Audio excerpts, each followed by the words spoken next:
बाज लोग कितने कमअक्ल होते हैं, उन्हें यह बात पता ही नहीं होती कि झूठी इज्जत ताजीम और एजाज के जमरे में नहीं आती, ना तो खुदा के हुजूर ना ही लोगों में, खास तौर पर अज़दवाजी रिश्तों में। झूठ किसी भी हंसते बसते घर को गार में तब्दील कर देता है। मेरी ये बात आपको ये देखकर समझ में आएगी। लो बहन, देखो चांद का टुकड़ा है लड़की। हमारा बेटा कौन सा कम है, इंजीनियर है। लड़की तो अच्छी है। आज शाम आतिफ भी आ रहा है, थोड़ी सी छुट्टी है, फौरन ही शादी की बात करनी होगी। ये तो बहुत खुशी की बात है। देखें भाई साहब, मोहल्लेदार है, खूबसूरत लड़की है। भाई साहब, वो आपके दोस्त है ना इदरीस साहब, उनके साथ वाली गली में ही रहते हैं ये। जी जी। अच्छा। माशाल्लाह, बड़ी प्यारी बेटी है। हमें तो ऐसी ही बहू चाहिए थी। तो बेटा आप किस स्टेट में होते हैं? अंकल मैं शिकागो में हूँ। किस कंपनी के साथ? इंजीनियर है भाई साहब। जी अंकल, एक बहुत बड़ी मल्टीनेशनल कंपनी है। तनख्वाह तो काफी होगी। जी भाई साहब, इसी के पैसों से तो हमने मकान खरीदा है, वरना हम लोग तो किराए के मकान में रहते थे। गाड़ी भी हमें लेकर दी है। भाई साहब, मोहल्ले में इनकी बहुत ज्यादा इज्जत है। हाँ जी, बस अल्लाह का करम है। और अंकल वहाँ भी मेरा अपना फ्लैट है। अल्लाह का शुक्र है। देखें जी, हर माँ बाप की ख्वाहिश होती है कि उनकी बेटी के लिए कोई डॉक्टर या इंजीनियर का रिश्ता आए। सो वो आ गया, लेकिन फिर भी मैं समझता हूँ बेटी की राय ले लेनी चाहिए। अंकल फैसले तो बड़े ही करते हैं। ठीक है बेटा, पर बेटी पढ़ी लिखी हो तो उसकी राय में वजन होता है।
अरे ये क्या कर रहे हैं आप?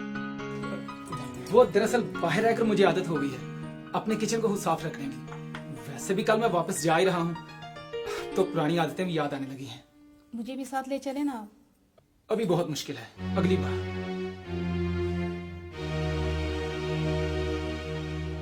तुम कब आए सदाकत मियां? अब तो मैं जाने वाला हूँ अंकल। सोचा जाते जाते आप लोगों को रुबीना की शादी की मुबारकबाद देता चलूं। खैर मुबारक बेटा। ये लो देखो, रुबीना की शादी की तस्वीरें। Oh good.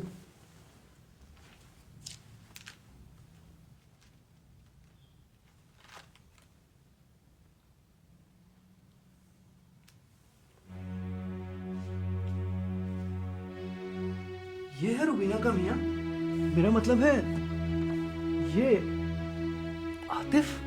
तुम इसे जानते हो? ये तो और भी अच्छी बात है। लेकिन रुबीना की शादी तो किसी इंजीनियर से हुई थी। यही तो है वो।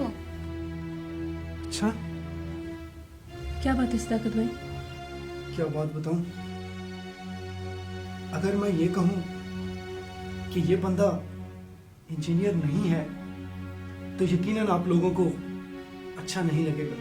साफ साफ बताएं, बात क्या है? हाँ हाँ बेटा, साफ साफ बताओ। साफ बात यह है कि आतिफ इंजीनियर नहीं है।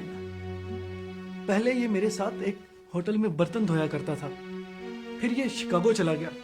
अब सुना है कि उसे वहां किसी शोरूम में कोई नौकरी मिल गई है। क्या?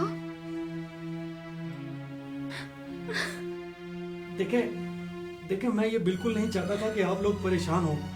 जरा सोचें, अगर यही बात रुबीना को वहां जाकर पता चलती तो वहां तो कोई शायद इसका दुख बांटने वाला भी ना होता। क्या उसके माँ बाप भी? मैं उस शख्स के साथ जिंदगी नहीं गुजार सकती क्या कह रही हो बेटी? जिस रिश्ते की बुनियाद ही झूठ पर हो, वो रिश्ता देर पा नहीं होता अबू। और ना जाने और कितने झूठ अभी मेरी जिंदगी तबाह करने के लिए उस शख्स की जोली में पड़े होंगे। ऐसे हफ्स में जिंदगी गुजारने का क्या फायदा जहाँ सांस लेना ही मुश्किल हो। बेटी, बेटी। आपने देखा झूठ एक घर को कैसे गार बनाता है। वो गार जहां ना तो खिड़कियां होती हैं, ना दरवाजे, ना रोशनी, सिर्फ तारीकी और हब्स होती है। वो हब्स जहां सांस लेना भी मुश्किल होता है। हजरत सुलेमान फरमाते हैं, आदमी की मकबूलियत उसके एहसान से है और कंगाल झूठे आदमी से बेहतर है। इस हवाले में चूंकि मुकाबला एक झूठे आदमी से किया गया है, लिहाजा एहसान का मतलब यकीनन सच होगा।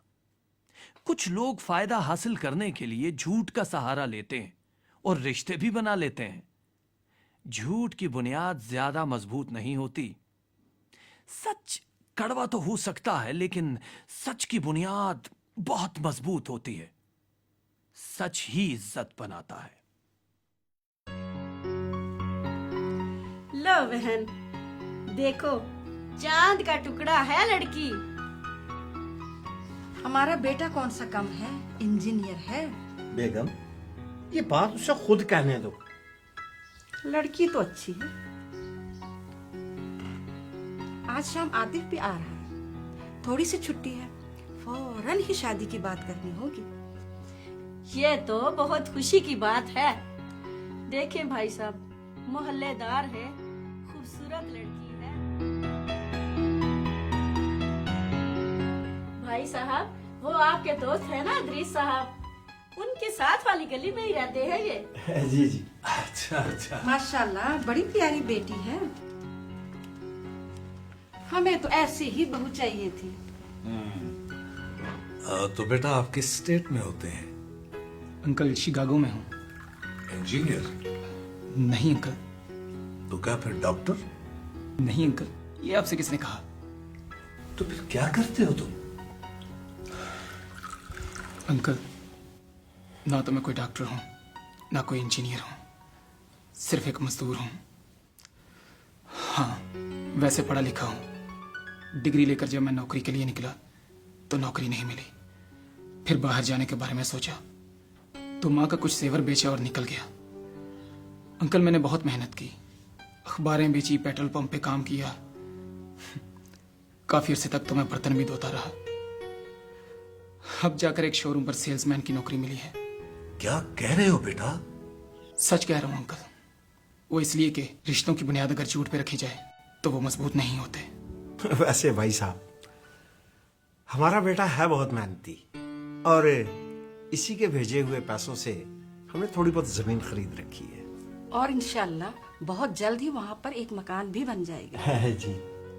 तो देखें जी, मैंने सारी जिंदगी तंगी तुर्शी में गुजारकर अपनी बेटी को आला तालीम दिलवाई है।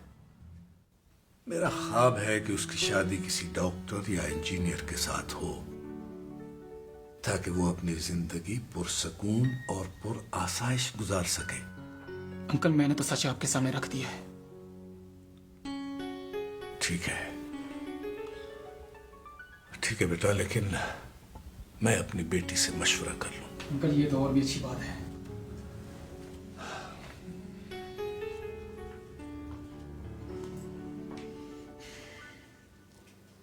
अबू, आप बुरा न मनाए तो मैं एक बात कहूँ आपसे।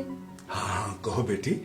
मैं जानता हूं तुम जैसी पढ़ी लिखी लड़की को ये रिश्ता नापसंद होगा। तुम्हें इज़हार का हक है। अबू, मुझे ये रिश्ता पसंद है। ये क्या कह रही हो बेटी? ना तो वो डॉक्टर है ना इंजीनियर। लेकिन अब्बू, वो एक सच्चा इंसान है। अगर झूठ बोल देता तो हम लोग कहाँ पता करते फिरते।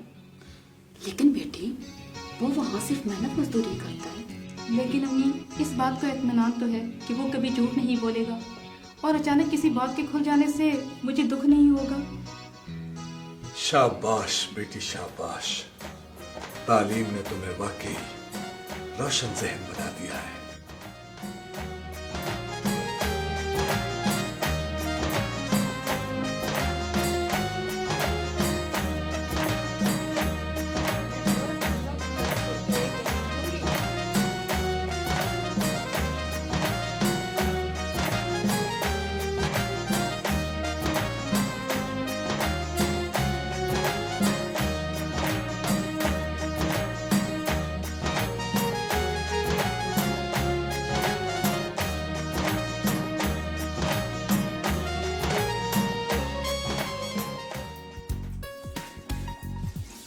अरे, ये क्या हो रहा है? अभी बर्तन धोने की आदत कहीं नहीं। वहाँ जाकर ये आदत पूरी कर लीजिएगा। अपने घर में तो मैं खुद ही बर्तन धोऊंगी। कल तो मैं जा रहा हूँ। मुझे भी साथ ले चलिए ना। जाती तुम्हारे कागजात बनवा लूंगा, मेरा यकीन कर। मैं जानती हूँ आप ऐसा ही करोगे। तुम कब आए सदाकत मियाँ? अब तो मैं जाने वाला हूँ अंकल। सोचा जाते जाते आप लोगों को रुबीना की शादी की मुबारकबाद देता चलूं। खैर मुबारक बेटा। ये लो देखो, रुबीना की शादी की तस्वीरें। ओह, गुड।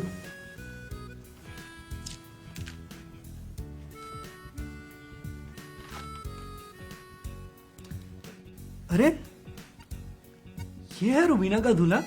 हाँ बेटा। मेरा मतलब है ये आतिफ। तुम इसे जानते हो? ये तो और भी अच्छी बात है। बहुत अच्छा लड़का है अंकल, बड़ा मेहनती है। हम दोनों इकट्ठे एक होटल पे बर्तन धोया करते थे। फिर ये शिकागो चला गया। अब सुना है कि उसे वहाँ एक शोरूम में बहुत अच्छी नौकरी मिल गई है। आज मुझे अपने शौहर पे और भी ज्यादा फख्र महसूस हो रहा है। उसने जो भी कहा सच सच कहा। वो क्या कर गया था, बड़ी जल्दी रुबीना को भी बुला लेगा। कह कर गया है तो जरूर बुलाएगा। आप लोग परेशान ना हो, आपकी बेटी वहाँ बहुत खुश रहेगी। नहीं नहीं, हम परेशान नहीं, हम खुश हैं, क्योंकि हमारी बेटी उससे और उसकी सच्चाई से खुश है। अब्बू, सच्चाई तो घर की रोशनी है, ताज़ा हवा की तरह, जिंदगी सरशार कर देने वाली। जब हमारे दिलों में खुदा के लिए एहतराम और ताजीम पैदा हो जाए तो हमारा जाहिर बदल जाता है। हम में सच बोलने और सीधे रास्ते पर चलने की ख्वाहिश पैदा हो जाए तो हमारे घरों को खुदा तारीक और हब्स ज़दा नहीं होने देता, बल्कि सच्चाई की रोशनी और खुशबू से भर देता है। अब आप अपनी अज़दवाजी और खानदानी जिंदगी बेहतर बनाने के लिए जरा सोचिए, अगर आज मैं झूठ बोलूं तो मुस्तकबिल में इसका क्या नतीजा होगा? क्या मैं मुकम्मल तौर पर सच बोलने वाला हूं? जीवन साथी में कौन सी सीरत अहम है?